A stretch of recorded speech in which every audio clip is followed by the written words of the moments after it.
And very, very good morning, everyone. Welcome. I'm very glad to see that nearly all the seats are with very interested people in our topic today. Welcome to everyone that is following us on this side event online. I see the camera back here. Today we are in the Arctic and we are at the conference where I see many familiar faces that I've seen at other Arctic conferences, including here in Arctic Frontiers, Tromsø. Though there are some people missing that we have been working together with and that we have had on stage at different side events and main events at the Arctic Spirit in Rovaniemi in November, in Arctic Frontiers, normally in January, February here in Tromsø, and in late October in Reykjavik at the Arctic Circle. And that is Russia. As you know, Russia is the biggest Arctic state. It has the longest coastline, coast for about 49–50% of the Arctic. Russia is the country with most people living in the Arctic. Cities like Norilsk, 200,000, Nadym, 50,000, Salykart, 60,000, not least to talk about Murmansk, the largest city above the Arctic Circle, with close to 300,000 people. Russia is the one that is most engaged in shipping in the Arctic. They have most industry, either fossil fuel industry, mining, etc. But we don't have that contact for very good reasons with state officials. The government has cancelled a lot of the official programs, a lot of the working groups that have been going on between Norway and Russia for the last 35–30 years. Businesses, Norwegian businesses, are out of Russia. Student exchange has come to an end. The famous people-to-people cooperation between northern Norway and northwest Russia is nearly ended. There are some culture exchange still, but not very much. And the first year after the full-scale invasion of Ukraine, 2022, we were back to 1989 levels in number of border crossings between Norway and Russia, with less than 70,000 people crossing back and forth. Norway has nearly stopped issuing visas to Russian citizens, and there are very few Norwegians that find it interesting to travel into Russia. This side event will focus on where are the possibilities for contact, how do we get information out of Russia, what is happening in northwestern part of Russia with people, economy, military, fisheries, etc. To help us put a spotlight on these issues, we have three very distinguished, good experts, all professors, that will first give a short introduction and then answer a few questions each for reasons out of our control. The climate, as you know, not all of them are present here. But let me introduce Geir Hønneland, from the professor at the Fridtjof Nansen Institute, expert on Norwegian-Russian fisheries and the fishery agreements in the Barents Sea. Kari Aga Myklebust, professor at the UiT, Arctic University of Norway. And Professor Arild Mo, also with the Fridtjof Nansen Institute, expert on LNG shipping in the Arctic, and has been working and traveling, like the two others, extensively across northern part of the Soviet Union and later Russia. I would very much like to speak with our guests that were supposed to be on a plane from Oslo to Tromsø yesterday, but as you can see, he is in his office at the Fridtjof Nansen Institute outside of Oslo, Geir Hanneland, welcome. You are on screen here in Tromsø now, and you are giving us a short introduction about the possibilities and challenges in Norwegian-Russian fishery cooperation with the main focus on the Barents Sea. I was supposed to say the floor is yours, but it's not. The screen is yours, as we learned to say during the pandemic. Please, Geir. Thank you, Thomas. I was going to say that I'm very happy to be here, but instead I have to say I'm very sorry I'm not there. The Barents Sea, north of Norway and Russia, contains some of the most abundant fishing grounds on the planet, including the world's largest cod stock. And since the mid-1970s, that is for nearly half a century now, Norway and Russia have managed these stocks together in the joint Norwegian-Russian Fisheries Commission. The most important function of the Joint Commission is to set total allowable catch, that is total quotas, for 5 shared stocks, that is stocks that travel back and forth between the economic zones of Norway and Russia. Gradually, this cooperation has expanded from the setting of quotas to harmonization of technical regulations, introduction of new regulations jointly, and also enforcement control. Not to forget science, which had existed as a field of cooperation even long before the management cooperation as such was established. I see 3 interrelated main takeaways from the first half a century of Norwegian-Russian fisheries management cooperation. First, the Joint Commission has generally been successful in achieving sustainable fisheries management.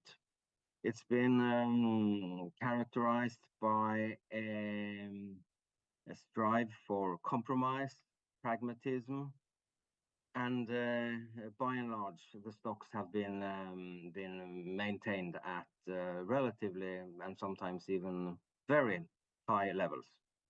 Secondly, the cooperation has lasted through shifting political times, from the Cold War to perestroika, the new openness between East and West in the 1990s, new tensions after the turn of the century, the annexation of Crimea in 2014, and even it continues to exist after Russia's invasion of Ukraine in 2022.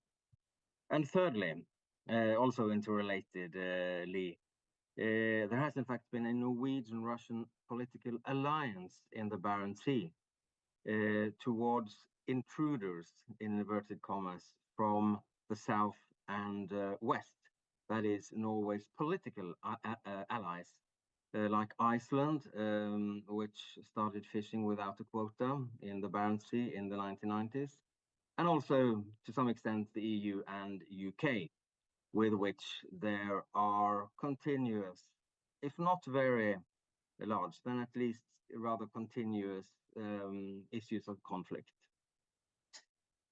So now, to round off, fisheries management is one of the only and the most important of the remaining areas of political cooperation between Norway and Russia that is left.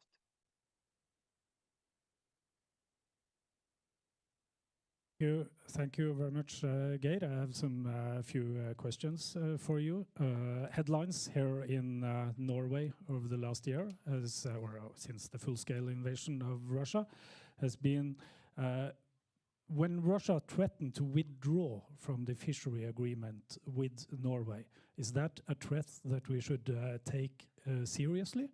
Is it only words, or do actually Russia seriously mean that it could be in their interest to withdraw from this important fishery agreement that has been the baseline for the management of especially the cod stocks in the Barents Sea over the last generation?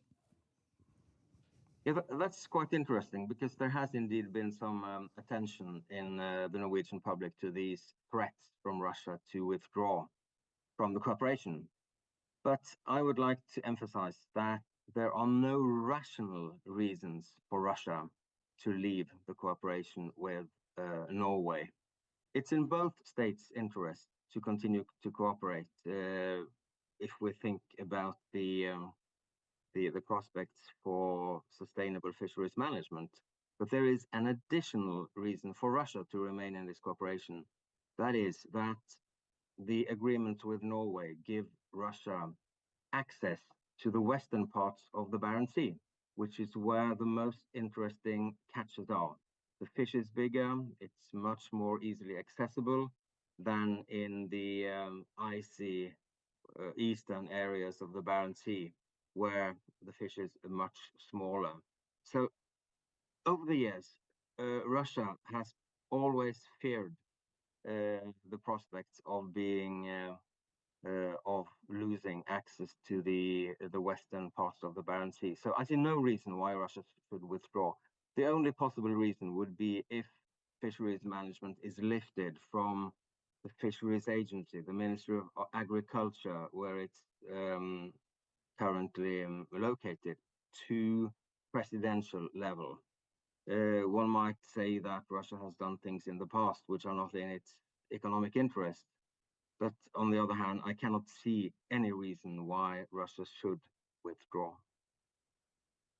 How much do we actually know about the different interests in Russia between those who are in charge of management of the fisheries in the Barents Sea on one side and the Kremlin on the other side, that is the one ruling the country and, as you said, is taking irrational decisions in many areas of the country's economy? We don't know much about this. We know that there are ties between people in the Kremlin and the fishing industry. But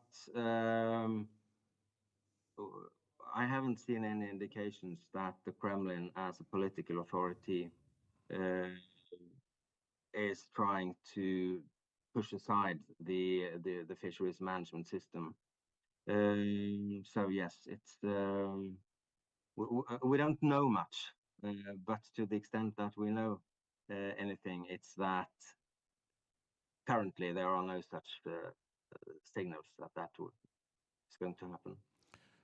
Knock on the table, and let's hope that will stay so, the fishery agreement. But if Russia or Norway on that side decide to withdraw from the fishery agreement, what would then be the consequences? Yes, the fear is, of course, a political management chaos, which will influence negatively on the sustainability of the stocks, which might, of course, happen. But on the other hand, the management cooperation between Norway and Russia, the management system is so well established that it might well happen that no big dangers will arise in the short term, at least. You could say that Norway and Russia know how the other party is thinking, so to speak. They know how they think in terms of science, in terms of the setting of quotas, effective control to some extent, maybe not as much that as for science and management. But my point is that if there is a sincere wish from both parties to actually continue well-functioning management of the fish stocks, even without cooperation between Norway and Russia, Norway and Russia will succeed in that, at least in the short run. But of course, the situation will be rather unpredictable. So that's the big problem. You don't know what will happen, and of course, also quite bad things might happen. In the 2024 Russian-Norwegian fishery agreement, Russia managed to, or demanded, to get a sentence into the protocol that they would like to have access for Russian fishing vessels to the port of Harstad in northern Norway, a port that is not well known for being too much famous for fisheries, but where the Norwegian intelligence gathering vessel Marjata is based. Is that a political signal, or do Russia actually think that it is so important to make port calls for trawlers to Harstad that they will fight for it? As far as I know, their Russian vessels also use the shipyard in Harstad. And the big consequence for the Russian fishing industry after sanctions were imposed in 2022 is that they have lost access to most Norwegian ports. It's not that big a problem when it comes to landings of fish, because most fish or increasing amounts of fish go to the European continent, being transshipped to transport vessels at sea. But access to Norwegian ports, the need for it mainly has to do with the fact that equipment on board Russian vessels is largely Western, and they need access to Western ports to do repairs, for instance. So at least that there is an argument there with regard to some ports in Norway, like Harstad, which have shipyards. Thank you, Geir. A final question from me. If the fishery agreement is terminated, will it be easy to put it in place again, do you think? Yes, I think actually, at least in the short, maybe even in the midterm perspective, again, it has to do with the fact that it's so well established. Norwegian and Russian scientists, the fishery scientists, have cooperated since at least since the 1950s, and as said, managers since the mid 1970s, and notably, the management techniques have become ever more sophisticated over the years. The last couple of decades, all quotas are set according to so-called harvest control rules, which link the sizes of the quota to biological reference points. So all this is in place. As I mentioned, it might even continue to exist without direct contact between Norway and Russia, as long as both parties, in fact, are interested in keeping up the good established practice. So then it follows that if there is a break of a few years, then it would be relatively easy to resume these practices. But on the other hand, the more time that goes, the more difficult will it, of course, get. People are changed in their positions, and but my main point is that yes, in a relatively short-term perspective, it should be rather easy to resume these practices. You know, for me that I've been working with Russia-Norway for the last 35 years, and as a journalist, I'm always happy to listen to a person that are still optimistic in this quite hard times of geopolitics in the Arctic. But Geir, stay with us for a short second. You are in front of an audience here in Tromsø. The room is packed with people that are following your great lecture with big interest. I would like to give one of you a chance to ask Geir a question if someone really feel that they have some unanswered. Yes, there we are. Just a moment.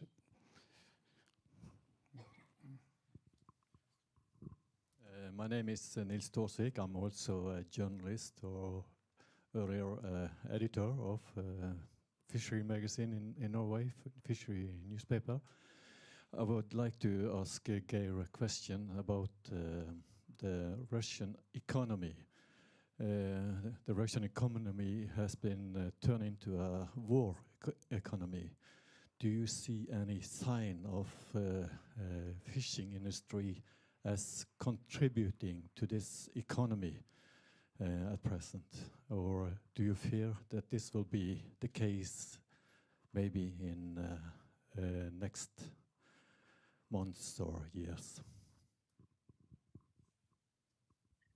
Yeah, that's a very, very big question, and it's not easy to provide a very specific answer. Of course, there have been attention in the Norwegian press to fishing vessels being used for intelligence purposes, which I think we could say is nothing new. Then there is the contribution of the fishing industry to the economy, as you are asking about, Nils. Of course, fisheries contribute to the Russian economy, but to a lesser extent than many think, because the fishing industry in the Barents Sea has, over the last decades, been very oriented to the global market. Nearly all fish, at least the valuable cod, is exported. And it's exported directly, landed in Norwegian ports or transshipped and taken to the European continent. And so the fish hardly ever visits Russia. And I think it's fair to say that the Russian economy does not benefit that much from the fishing industry. The surplus is going more to the owners, who are not necessarily located within Russia and paying their taxes to Russia. But of course, it's as I said, it's a big question, and I don't have any specific information that about recent developments in that regard. Thank you very much, Geir Anneland, for your great insights. We say bye-bye to the screen. You can go and get your coffee. And we continue with our two professors on stage, present here in Tromsø.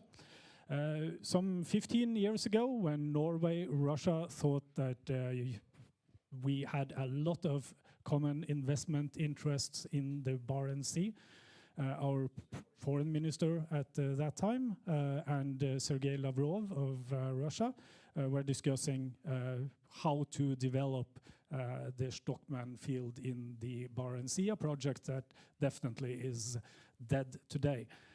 Our next introducer are Arild Moe, professor also with the Fridtjof Nansen Institute, and you know more than most people about Russia's petroleum activities in the Arctic and the shipping.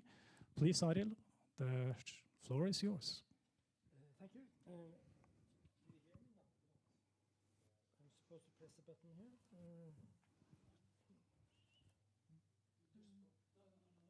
Okay. It's on. I'm talking. Okay. Yes. Good morning, everybody. Thomas gave some hints here. Russia and energy is a big story. What I would talk about now is sort of developments closest to us. We used to be very much focused on the Barents Sea, offshore. That story has sort of faded into oblivion. But there have been other developments that are quite interesting, and especially from a Norwegian point of view, since it's so close to our border.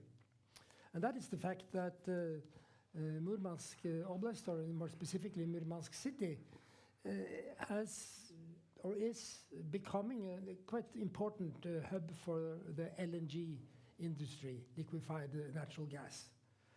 And that has happened over some stages. And there are some interesting developments very recently also. The first step in this development was the start of reloading of LNG carriers, taking liquefied natural gas from the Yamal LNG project, reloading from custom-built, very expensive ice-breaking LNG carriers into regular carriers, which are cheaper to build and operate. That's been taking place last years in the fjord outside Murmansk, sort of ship-to-ship reloading. In fact, some of that also took place in the Norwegian fjord very initially, but later on in Murmansk, and the plan has been to build a permanent reloading facility because it makes economic sense to use these very expensive LNG carriers that have been built for Yamal as little as possible outside the Arctic. Now, so that was the first stage. Then the second stage was the establishment of a huge production facility for LNG, for LNG factories. That is the plant that actually frees gas. And the new design developed by the Russian gas company Novatek was to build these plants sort of ready-made on barges in Murmansk and tow them into Siberia to the Obey for implementation in the second big project there called Arctic LNG 2. So a huge yard has been developed near Murmansk to do that. A huge industry in Murmansk. So that was quite big in itself. But then the third stage of this development took place, partly very much as a consequence of the sanctions against Russia. Because now the same company, Novatek, wanted to build a terminal for shipments of LNG out of Murmansk. Well, to get gas there, they had to move it by pipeline from Siberia to Murmansk. Sounds maybe a little bit strange, but it makes economic sense because the company, Novatek, has gas fields in the southern part of Western Siberia, not close to the shore. And they could, if they could use the pipeline system, which is operated by its big, I would say, competitor or even foe, Gazprom, which now has free space in its pipelines because of the disappearance of exports to Europe, more or less. If they could move their gas through this pipeline, they could build a new pipeline up to Murmansk and ship it out there. And that has some benefits. Then they don't need to use super expensive carriers to take the gas out. They can use regular carriers, no ice problems there. And very importantly also, they can use electrical supply to power the plant. In Siberia, they use gas, and they use gas turbines. And these turbines are made by Western companies, and as you probably understand, they are not so easy to get by these days. So by using electrical supply, power supply, which they can make in Russia, they can then get the gas out to Murmansk. And by the way, at the same time, it has some economic benefits from the region because a pipeline up north can also be used to supply Murmansk Oblast as well as part of Karelia. So internally, that also has some economic benefits. It's a longer story and very big struggle between Novatek and Gazprom about the control of the pipeline and so on. I won't go into details there, but the point is that altogether, transshipment, building a pipeline of LNG factory components and a terminal makes Murmansk into a big LNG hub. And sort of the economy of the city and the oblast very much tied to the faith of the LNG industry. And what is the prospects for Russian LNG this time? Well, since the plans for this new pipeline was, new connection to Murmansk was launched and were supported strongly also by President Putin, new sanctions have been pronounced against the Russian LNG industry. There is no sanctions yet on exports of Russian LNG from Yamal. No limitation. In fact, a lot of gas has been going to Europe the last 2 years. But there have been technology sanctions, as I said. And now, last November, the US also announced that they would impose new, stronger sanction on the Arctic LNG project, which is under development, partly in Murmansk, partly in Yamal, in Gidan, near Yamal. So, and the point from the US is they explicitly want to derail the Russian plans for expanding their LNG industry. And we already see quite strong results. Investors in new projects in Russia, Japanese, for instance, are pulling out. So the outlook now is very uncertain. And even if this new project in Murmansk has not been specifically targeted, it may be that sanctions will be announced against this project. So it could happen that it all stops. Officially, everything is going on in Russia like it should be, but below the surface, it's clear that there's a lot of nervousness about this. And if the whole LNG sort of program for Russia is really stopping, it would mean a quite serious blow also to the economy of Murmansk, County, Oblast, and as well as the city of Murmansk.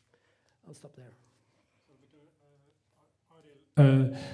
The plans, as you presented, of building a pipeline from Siberia across the White Sea and north to the Kola Peninsula, it's a kind of brushing dust of the plans introduced by Mikhail Khodorkovsky some 20 years ago when he and his oil company wanted to build an oil pipeline north. Novatek, the company big in Murmansk that are now presenting all this plan, is led by Mikhailson, one of the oligarchs closest to Vladimir Putin. This pipeline, is it he that is going to pay for this, or do you think he will have the Russian state to pay for the gas pipeline, and by that are triggering these plans to develop Murmansk into an export hub for LNG? Well, just let me clarify. There is no talk about the pipeline across the. There is no pipeline across the White Sea here. The pipelines from Siberia, they're there. I mean, they've been built by Gazprom many years ago. So the pipeline goes from Siberia to the Baltic, but they are not full. So the point is to build a pipeline up from the sort of Leningrad Oblast area up north to Murmansk. So that is not that long, still a long distance, but it's more feasible. This pipeline is, as of plans, as of this a month ago, was planned to be built and financed by Novatek, which is a private company, a very successful company, has been very successful so far in its development of LNG in Russia.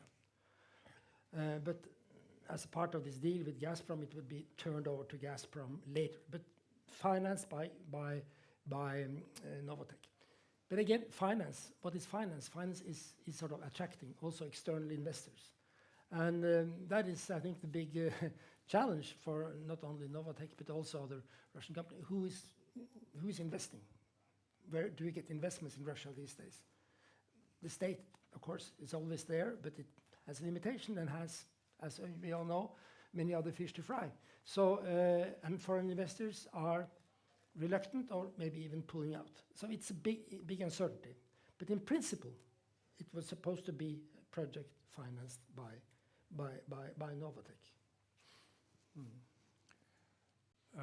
The growing market for liquefied natural gas or liquefied fossil gas is Asia. Does it make shipping economical sense to sail out of Murmansk and maybe through the Suez, or even, as it looked now, more and more around Africa to markets in China, Korea, Japan, etc., instead of sailing the Northern Sea route, where that Russia is really focusing on boosting transport? You're talking about Russian gas. Russian, Novatek LNG, yes. Yeah, no, I mean, this is a sort of commercial, technical issue. What are the options? Over the last years, Novatek and its co-owners of Yamal LNG, including France's Total Energies and Chinese companies, have sent more gas eastwards on the Northern Sea route to reach Asian markets. It used to be sort of a principle that gas was always getting a higher price in Asia than in Europe. That hasn't been true the last few years. It's have been higher prices, and for reasons we know, in Europe. So the paradox is that almost all the gas from Yamal has gone to Europe. And in that way been a sort of a relief in a period where Russian pipeline gas sites were being cut down. Today there is no limitation, as I said, on Russian LNG exports. There are those who favor a ban or sanctions against Russian LNG. Hasn't happened yet, except in Britain and in the United States. So in a way, the Russian LNG produced in Arctic goes to the market that pays most, and that is presently Europe.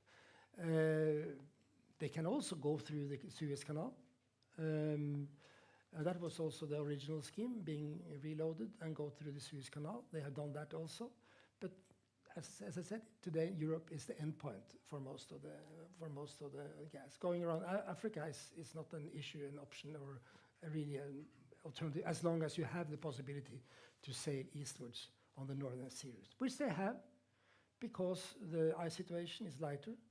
There are sort of increasing number of nuclear icebreakers, so it's feasible to go there also, not only in the summer season, May or June, July, August, September, but also a little bit outside that area. The predicted energy crisis in Europe that would follow the stop of natural gas via pipelines from Russia did not turn out to be that dramatic as many feared. As this war continues and its brutality is clear for more and more people in Europe, do you think that the United States, and you mentioned Great Britain, will convince Europe and the European Union to one day include liquefied natural gas from Russia to European markets? Where is the deadline for such decision in Brussels? Well, there is a trade-off here between sort of energy supply stability and denying Russia income. Now, it could be said it's a little bit similar to what the guy talked about when it comes to fisheries. Actually, the state income from the LNG export is not as big. The proportion is not as big as it is from pipeline gas size. But there is some benefits accruing to the Russian state.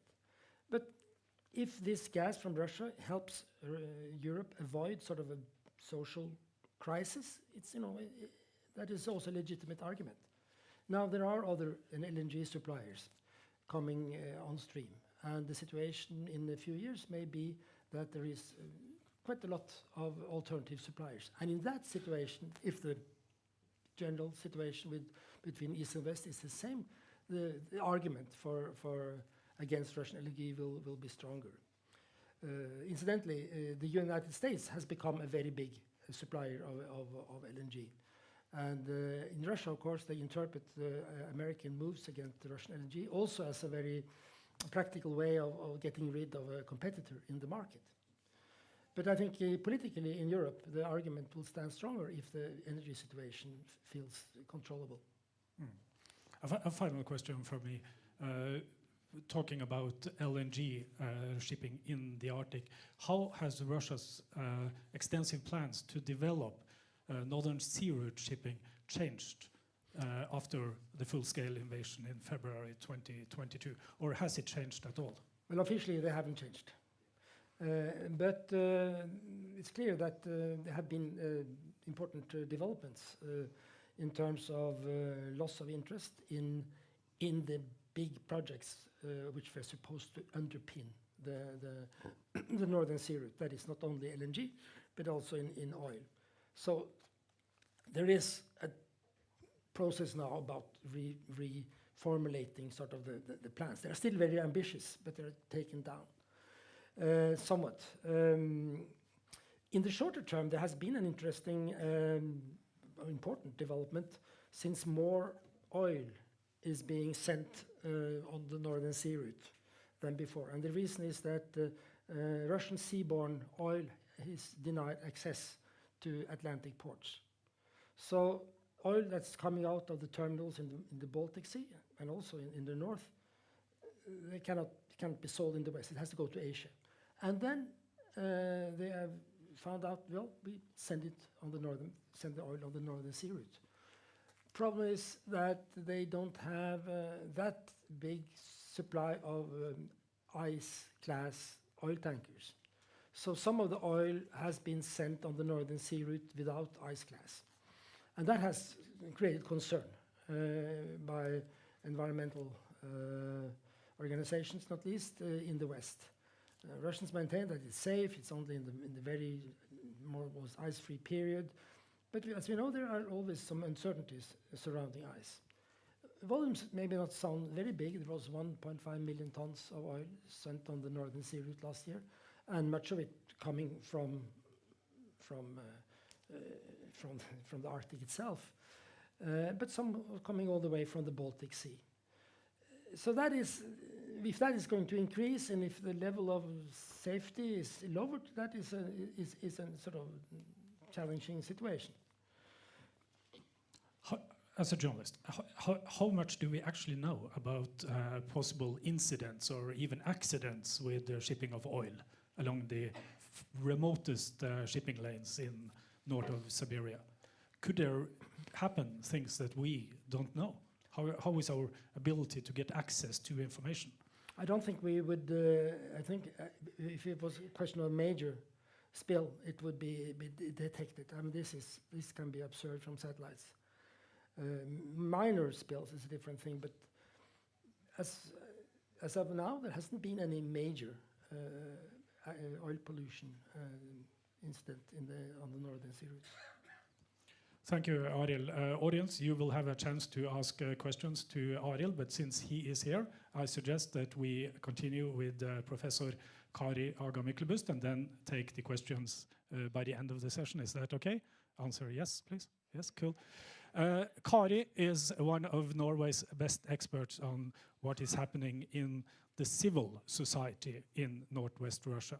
As a professor at the University of the Arctic University of Norway here in Tromsø, she has been working on many cooperation projects with the universities in Northwest Russia and, yes, Moscow and St. Petersburg, maybe even other places further east in Russia. Please, Kari, give us a status of what can we do now as all or most official cooperation is closed, and what do we actually know about what is happening in a war-censored Northwest Russia among ordinary people at universities, in organizations, etc. Please. Thank you, Thomas, and thank you for the switch to civil society from economies. I hope we can get back to a discussion on this because it's really interesting stuff. But yes, we are facing this sad situation now for the second year that all relations with Russian institutions, Russian research institutions, universities, this whole sector, which has been of great importance for Norway, is broken. And I have to admit that on the one hand, it's sad. On the other hand, it's necessary. One of my first experiences after February 24, 2022 was that our long-standing good partner with the UIT here in Tromsø, the director of the Federal Northern Arctic University in Arkhangelsk, was very vigilant in supporting Putin's war. She was one of the rectors in Russia signing this infamous letter of the Russian Rector Union, very loudly and propagandistic formulations in support of the war. So this is the new situation in Russia, that the universities, the research sector is caught in this propaganda, this state propaganda system that the state requires now, and they are forced into active support of the war. So this is very sad.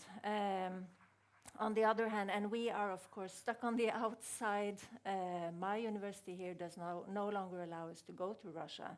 If we go as private persons, we have to leave all our technical equipment related with the university at home, and we are not encouraged to go for security reasons. So it's a totally new situation. And then still we have to keep track of developments in Russia, and in particular I would say Northwest Russia, which is our immediate border region. And I was, to give a short, small glimpse into Russian civil society, I was planning to talk on education in Russia today. And to do this, I think we need this concept of patriotism, militarism, and patriotic statism. It's often said that the regime of Vladimir Putin does not have an ideology, that there is no sort of political essence, there is no kernel in his governance, that the regime rules not based on politics, it rules only on enforcement of state power. And that is true to a certain extent, but at the same time, for example, looking at education in Northwest Russia today, it's obvious that the ideology of the regime is exactly this statism, the securing of centralized state control over society, over economic issues, and also this ideology of patriotism and this specific form of patriotic statism, aiming to install in the population and in particular in young people love of the fatherland, and a set of values that says that you should be ready to sacrifice for the state and defend the state at any cost. And I think that it's of particular importance to follow developments in the educational sector, since this is about raising new generations of Russians. This will have long-term impacts on the Russian society. So today we see over the last 2 years how the educational system from kindergarten to university is a key element in the Kremlin's governance as Russia is at war. And this is very obvious when we look at how key this is. It's very obvious when we look at the state resources invested and the high level of attention given to the educational sector. And before I give you examples of this, I just want to say that the Kremlin's, we should also take into consideration this overarching double line of governance with the Russian regime. And by governments, I mean handling of the population, handling also of state affairs. So on the one hand, when I say double line, I mean on the one hand, a very important part of Russian governance is to depoliticize the Russian population, to keep the population passive out of politics. And on the other hand, another very important element is to be able to mobilize the population when required, but only mobilize within a framework defined by the state. And this mobilization aspect is very clearly visible when we look at the educational sector since the full-scale invasion of Ukraine. So we have seen State Duma representatives, federal level politicians saying that patriotism should not just be the subject of individual classes in kindergarten, in school, or in the universities. It should be the central theme of the entire educational system. So patriotism is lifted very much over the last 2 years. And we see all these new measures as schools in Russia opened after the summer holidays in 2022. We have new mandatory lessons like the Razgovory o Важном, the lessons on important things, which are all about patriotism. And we see this new patriotic framing of school life. School life with flag raising, national hymn every Monday, every starting of the school week should be with students, pupils standing outside saluting the flag and listening to the Russian hymn. We see new curricula in school books. We see in particular that history, which is my field, is teaching now the official Kremlin version of the Great Patriotic War, so World War II, and the ongoing warfare in Ukraine as a continuation of World War II. So this is the official Kremlin version of why they are fighting in Ukraine. The Russian army is continuing the important mission of fighting Nazism in Europe today. So this is what Russian children are taught today in new school books. We have also seen teaching materials being circulated by rectors, by schoolmasters, claiming that all kinds of conspiracy theories that the Russian state sanctioned media is circulating now or producing now. For example, that Ukraine is hosting American laboratories for biological weapons, and has plans to start producing nuclear weapons. Ukraine is producing this any moment, and these materials are illustrated by maps showing potential plans to attack Russia. So it's a rather harsh curricula presented to Russian children. And this is circulated in official materials given out to schools in scripts, in presentations, in videos, and in guidelines for teachers to instruct teachers how to mediate the new realities in a way that the state needs, in a way that suits the state needs. And we also have seen quite big investments in military training centers at the universities. So one of our good partners, the university in Arkhangelsk, now has a highly operative training center for their students where they learn to handle weapons and they learn military drill. It's quite shocking. I mean, these are students that I have been teaching in Arkhangelsk.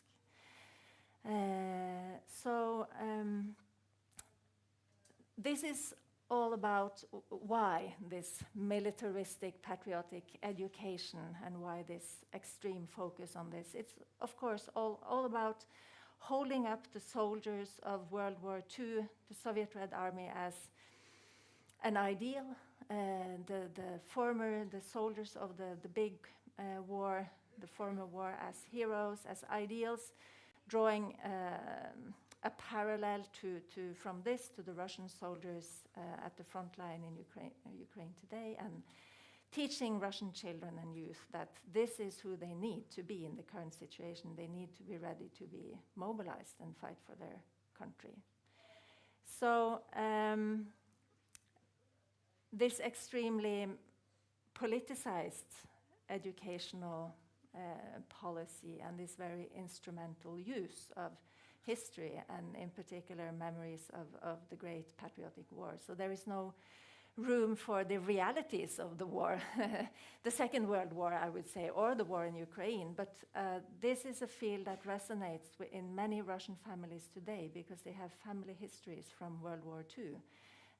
But the family histories of losses, of contradictory war experiences 80 years ago is not part of the official rhetoric, of course. It's all about heroes and ideals for the new war. And I should say that these are, of course, not entirely new developments. We have seen much of this introduced in 2015, 16, and after that, when we saw the establishment of organizations such as Yonarmia, which is the all-Russian national military patriotic movement. And we also saw the rebirth or the reorganization and ample funding from the state of the all-Russian so-called knowledge society, the Znanya society, which is used more broadly also outside the educational sector in Russian society to propagate this state narrative of the war in Ukraine and to bolster support for the war in the Russian population. Some of you who might follow Russian news and perhaps also independent Russian media outside of Russia might have seen that the Znanya was organizing this all-Russian exhibition in Moscow just before Christmas, and it's still going on, where every Russian region has been invited to promote themselves and to promote themselves in exhibitions, talking about how their region is contributing to the state in the current war situation, developing the state and proving that the Western sanctions do not affect Russian regions or Russian societies. So to sum up then, this military patriotic educational policy is integral to the regime, and it's a specific form of this statism, patriotic statism, installing in the population and in particular in young people, love of the fatherland and this set of values that says that you should be ready to sacrifice for the state and defend the state. And I would argue that this patriotic education is quite crucial for the Kremlin's ability to maintain support in the population for the war in Ukraine in the longer run and to maintain its military effort in Ukraine. So it's also crucial for Putin's ability to keep Russia stable and for his ability to stay in power. Thank you very much, Kari, for your insight. It's quite dark, it's quite terrifying. It sounds like a kind of North Korea on steroids, what you're describing. I have one question. I remember when I was young and naive as a teenager, first time traveling into Murmansk in the Soviet Union days of late 1990s, 89, 1990. We were introduced to the Komsomol, the Communist Party youth organization, and we met at schools, the pioneers with the red scarves and so on. And among teenagers in Murmansk, they were kind of making fun of that. They were kind of laughing at it. What do we know today about how students are reacting to these patriotic orders that comes from the Kremlin to the different universities, secondary schools, and even down to kindergartens? And what do ordinary Russians in Murmansk say today? Yeah, and of course this is very, very important. I talked now for 10 minutes or so on the state official propaganda and the state official version of what Russia should be. Of course, Russia is something totally else also. And to what extent are these patriotic plans, measures worked out by the state actually implemented, employed in schools and kindergartens? And what do people think about it? This is a totally different question. How loyally are teachers and parents accepting these state measures? And here I think we should be very aware that in today's situation, when we are stuck on the outside, we need to do a very meticulous, thorough work on various local contexts over time to build a sound understanding, a good reality check on the actual developments. It's definitely not a given that the decrees and plans of the Ministry of Enlightenment and the Ministry of Research and Higher Education are loyally implemented. And we have observed already over the last decade or 15 years that Some Russian families choose inner exile. So they take their children out of school, they move to the countryside, and they teach their children at home to avoid the state system. As I said, these are not entirely new developments after 2022. People who are very much in opposition to the Kremlin sees this moving to the countryside, this inner exile, as one escape route out of state plans.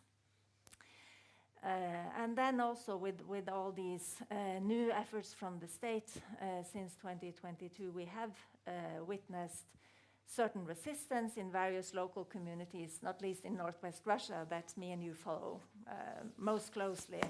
And this resistance is mostly silent or passive in the way that it's teachers not protesting loudly or verbally, but just choosing to avoid implementing state plans and saying that this is not a teacher's job, I'm not doing this to my pupils, so I will just do whatever I do in my classroom. So this kind of resistance we have seen, and it's been documented, but we have also seen vocal resistance, teachers, parents, even rectors arguing that this patriotic frenzy should not be a part of, it cannot be a part of mandatory education. That's insane. And parents should have the right to choose if their children are actually being subject to this kind of propaganda or state plans. So, but of course, it's quite risky to protest in a vocal way, and some of the most loud protesters are prosecuted, and some of them are imprisoned or even sent to psychiatric institutions because they keep insisting that they are right and that the state is even wrong. Young people, teenagers, are sent to prison. Well, I haven't, I won't say that I've seen students, but I have seen teachers in Petrozavodsk in Karelia, for example, yes. Which leads me to say that there are not that many that cross the borders, but telephone is working, the internet is working. You have probably hundreds of former acquaintances at different places in Russia. When you are in contact with them on a private basis, do they dare to tell directly things, or are you talking in codes, just like the old kitchen talks in the Soviet Union? Well, I choose mostly not to discuss this with colleagues and friends, because I do not want to put them in situations where they could feel uncomfortable. But I have had visits here, actually. I mean, it's not a totally Iron Curtain yet, so I have had visits here from Russian colleagues, and when here they can talk more freely, and it's really devastating to see this feeling with good Russian colleagues that I've known for many years of not knowing what to believe. They are quite confused because they have one reality in Russia, and then they come here and they have the opposite reality, and it's hard for them to sort out which version is most true and what actually to believe in the new situation. So this cognitive dissonance, and also Russian exiles. I mean, I have colleagues who have fled and are now working from Prague or in the US out of Western universities, and many of them say that this state of cognitive dissonance and was so overwhelming and so hard to endure. So this was an important reason why they left. They needed to be in a society where they feel that reality is real and that it's not all a mediated reality as many of them experience in Russia. Which leads me to ask, what do ordinary people, if you could use that term, ordinary people, what do they think about Northern Norway today? About all the closed doors and the lack of cooperation? Do they believe that Northern Norway is an entrance door for NATO to attack Russia, like the Kremlin is presenting, at least with Finland in the north? Or what do they say when you talk with them?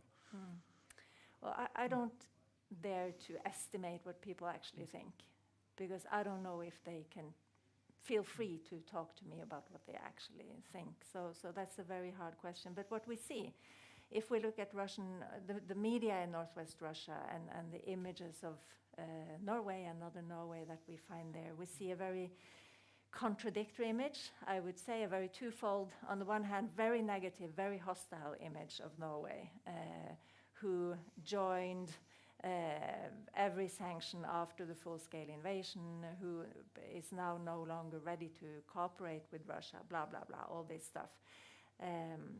On the one hand, and we see all these theories about how the Barents Cooperation was actually, over the last 15 years,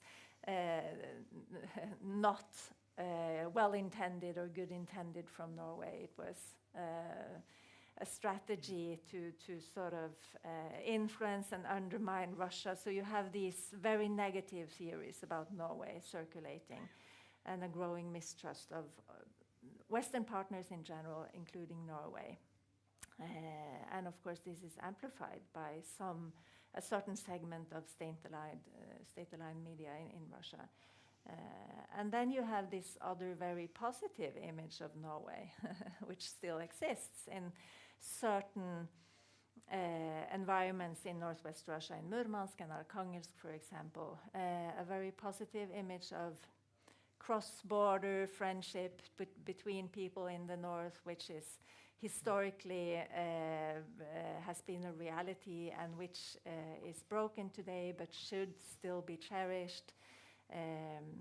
And we have so-called Norwegian clubs in both Arkhangelsk and Murmansk still, which are private clubs, no longer part of any official organizations working with Norway, but they are still Norwegian clubs, studying Norwegian language and Norwegian culture. And we see how we have these kinds of student clubs, for example, in Moscow with certain universities there. And I'm sorry to say that this is something we know also very well from the Cold War period. And I think that we should be very aware that in the current environment with very little access for Russia into Norwegian society, these friendship-friendly, Norway-friendly clubs and initiatives are likely to be set up or used for propaganda or even intelligence purposes from the Russian side, and not friendship. So these are sort of the sad realities of the current situation.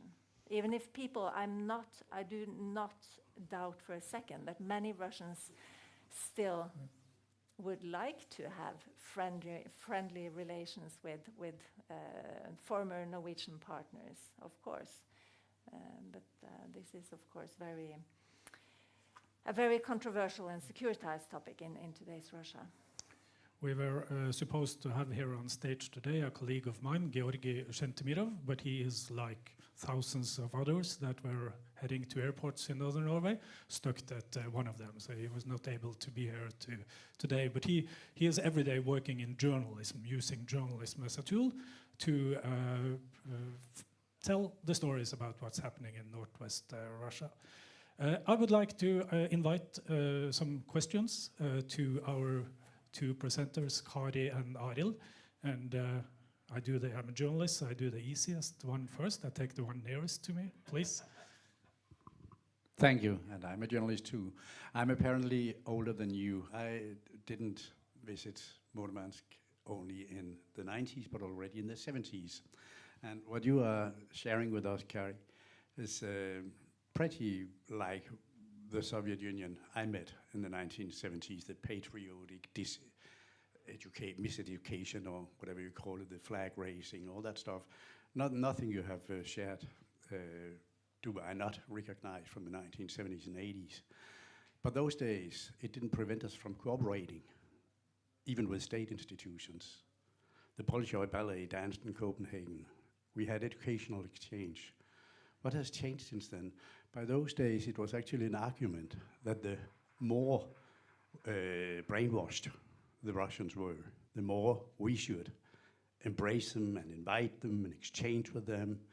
The Helsinki Declaration called for open borders, exchange, tourism, whatever, in order to counteract to the brainwashing of the population. Why is it that we do not meet brainwashing with open borders and cooperation these days from the West? Thank you. This is a very complex issue, of course. But I think I want to start by saying that, I've been cooperating with Russian partners, universities, all my career, so for 20 some years. And I had new funding from the Norwegian Research Council in 2019, including Russian partners, and then came the pandemic, and it was all postponed, and it was all online. And still, we could never have our Russian partner institution from 2020 to sign a formal institutional cooperation agreement with our university here, as the Research Council required us to back then. And then we understood that our Russian university partners, there were two of them, were waiting for this new set of regulations from the Russian Ministry of Research and Higher Education, which would require them to have state stamp saying that, yes, you are allowed to work with a foreign partner in this particular project. And we never got this stamp. And then came the full-scale invasion, and our good Russian colleagues had to be taken out of the project. But I realized later that this will from the Russian Ministry of Research and Higher Education or this line of putting their stamp on every individual foreign partner is part of a bigger Russian policy on controlling who is cooperating with whom. So this is just to give a bigger picture. It's not that we are not cooperating anymore within research and higher education. It's not primarily about Western sanctions. It's about the Russian state needing to control their own educational sector and their students and what are they taught. Yeah. And of course, it's a paradox that today Russian students are given over to the Russian state, and we are no longer in a situation where we can teach them our version of reality or what we see from here, or to take them in and give them a part of our knowledge production. But on the other side, we should remember that we have various Russian exile academic initiatives that I try to establish cooperation with now, and which I think are crucial today. So these are Russian academics, Russian university teachers who have been obliged, or who have left Russia and set up new educational, virtual, online educational programs in Russian from Prague, from Riga, from Berlin, from Washington, D.C., and they are giving classes to students in Russian, which, as long as the internet is open, at least, is available for Russian students. And I think these kinds of exile academic initiatives are one of the most sound ways to continue interacting with Russian students today. But it's complex, yes. Lawson Brigham from University of Alaska Fairbanks and the Wilson Center. Thanks for the three insightful talks on fisheries, education, social contract, and oil and gas. The words climate change did not enter into our discussion, which of course is seminal but long-term. And any thoughts about how these topics relate to climate change, particularly climate change education, but also, from Harold's point of view, oil and gas development in the Russian Arctic? could say yes, definitely climate change is there in the background. But it is, as you know, more than others, that this is a sort of a slow burning fuse. And then it's always a question in what time perspective are we talking about? In this sort of shorter term or medium term future, the Russian focus has been on the lighter ice situation, which is making it easier to use the northern sea route for a longer part of the year, and that is true. Although just compared with the 5 or 10 years ago, there is much less ice, and we see that in terms of a longer season. But there is also awareness in Russia, even on the highest political level, that climate change is creating very serious negative impacts, and especially the thawing of permafrost, which is the basis for most constructions in the Arctic. And I would say slowly but increasingly, this is an issue that the commercial companies are taking seriously. But they are approaching it from a sort of technical angle.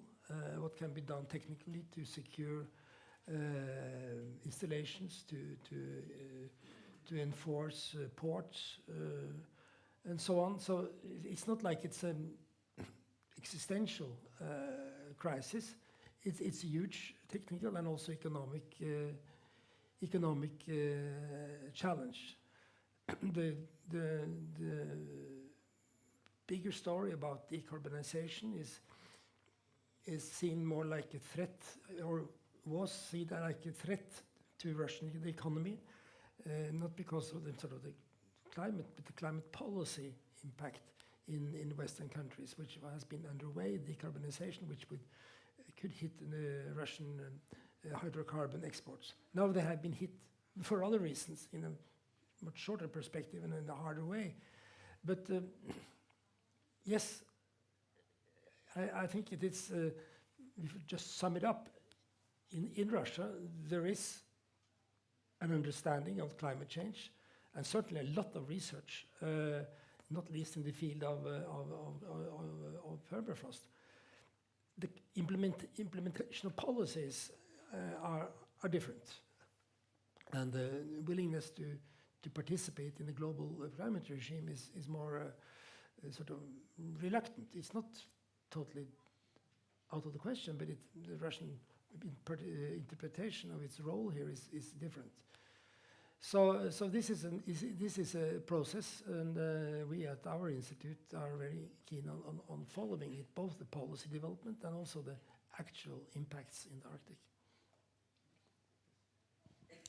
Carolyn, also from Alaska, but Alaska Command, and I also have a Russian story just as a side topic, because I went to high school with some of those Russians that left the country, and the scientists I ended up in high school with. Wonderful people. So my question is going to follow on that one. So in response to the US sanctions on the energy, how has Norway been driven to reinvest in other alternative pathways to transport oil and gas, or to invest in different energy sources? Has that changed the way that Norway thinks about energy? And if you had advice for US sanctions, what would those be? But let's stick with the first one. Thank you. Well, I don't think the sanctions have changed very much. What the sanctions have done is that it's been efforts to ramp up gas production, but there is fairly little Norway could do to change the output in the short term. When it comes to transportation, that is not really the the big issue. The big issue in Norway is climate change and the implication that should have for Norwegian policy. And there is a strong internal debate about the production of hydrocarbons, and not least if it is right to continue to develop new fields. And the present government is stating that it wants to continue to develop the oil and gas industry at the highest environmental safety level, but still develop the industry. Whereas the opponents, of course, argue that gas and oil production must go down to avoid globally, to avoid a climate crisis. And but that is not the official view yet. And new licenses are being offered to continue oil and gas production on the Norwegian continental shelf. Later on today and tomorrow, our Foreign Minister of Norway and Prime Minister of Norway will be here at the Arctic Frontiers, and I'm sure they will love your question. We are nearing the end of this great session, but we have time for one short question in the end. And now I have to rethink my strategy, because I was going to ask a very long question. Okay. I'll shorten it in this way. Looking back on certainly when the Iron Curtain was in place, and how to overcome that, and strategies we used. One was, of course, media. And now there's certainly way more possibilities for media to enter the country. And when I say media, I mean in a broad sense. I mean books and films and newscasts and music and all kinds of things from the West that have an effect on sort of the relationship between individuals in the countries. Is that an effective way to sort of approach this lack of cooperation and lack of communication? And could you drill it down to something like environmental protection? Can we talk about environmental protection, which probably isn't too threatening, in such a way?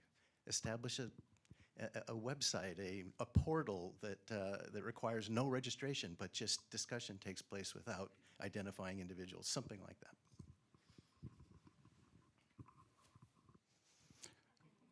Kari, I think that question is mainly for you. I can start with a few comments. Well, I think we have to acknowledge that the Russian regime today spends enormous amounts of energy and time on controlling the Russian public sphere, and in using state-controlled media in Russia to propagate anti-Western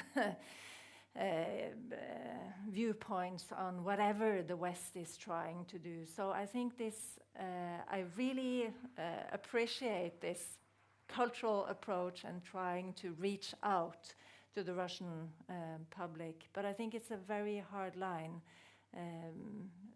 because the Russian public sphere is so much politically controlled today. So you very much end up with Russian audience with this cognitive dissonance that I was talking about. But of course we should try. I think we should try. Yeah.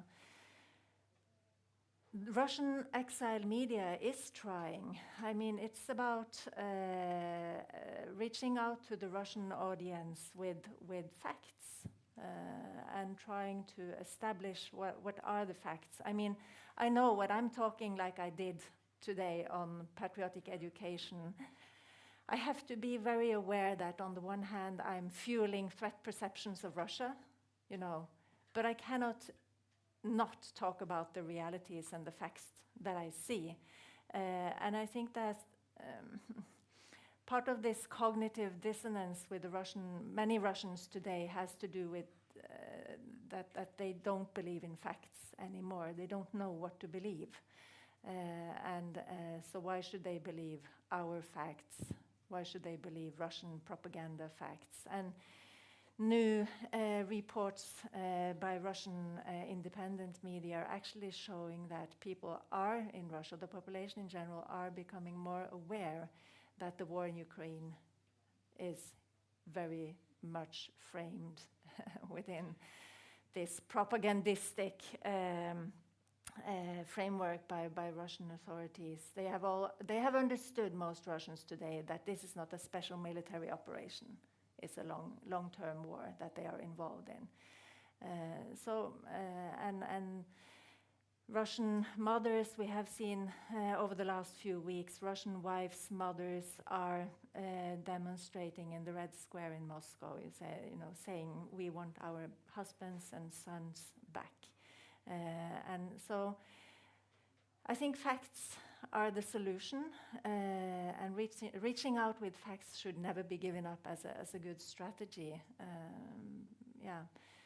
But we are in a very, very politicized environment when talking about Russia in the West, and when also reaching out to the Russian public today. So I think there is no quick fix, and I'm not sure how much culture can help. I mean, Russia is in an ongoing, very, very hot, very difficult war, and in this situation, Just add a comment, yes, just on the very important thing that Kari said at the end, and it's also in a way a response to the first question when you talk about comparison between the Cold War situation and now. Yes, it was a Cold War. It was a stable situation. Now it is a war going on, and that is a very different situation. Now, went to Jim's question about contacts. Yes, I think you're right.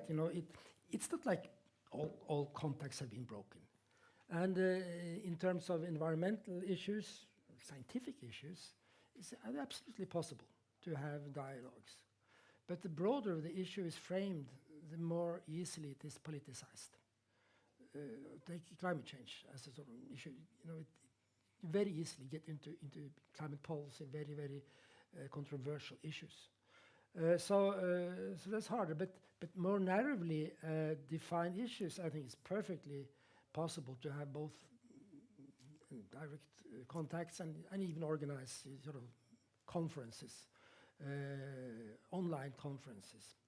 But of course, that kind of contacts will not have any sort of positive political externalities, which you were after. They will be scientific contacts, and they will be valuable in that field, but not have any broader support. So that's the paradox. The broader you frame it, the harder it gets, and but could have been more important politically. So, when it comes to Norway, the policy, which I think has been quite wise, which was stated very early after the invasion, was that, institutional contacts cannot be upheld. For the reasons that Kari said, you have institutions that basically have signed off on the war. It makes it difficult to deal with them. But individual ties, keeping up contacts, cooperate, fine. Not even only fine, it is encouraged. It is encouraged by the Norwegian government. But it is difficult in particular because very much research is institution-based, and especially in natural sciences, you don't operate as an individual. So it sounds better than it is, some better than it really is. But still, the objective is there to keep up these scientific ties, and I think I also could go for the cultural sphere. Thank you. Encourage everyone to keep some kind of contacts. Thank you very much, Professor Arild Moe, and thank you very much, Professor Kari Aga Myklebust. Thank you, dear audience. Our side event is coming to an end. I would encourage everyone to follow their scientific publications at uit.no and fni.no, University and the Fridtjof Nansen Institute. And it goes without saying that thebarentsobserver.com is a news portal that you should bookmark or sign up to our free newsletter. We are the only independent media based inside the Arctic Circle that is publishing both in Russian language for our Russian audience, with the Russian exile journalist based in Northern Norway, and in English for a circumpolar audience. My name is Thomas Nielsen. Thank you to everyone that has been following us on live, and have a nice break and enjoy the Arctic frontiers.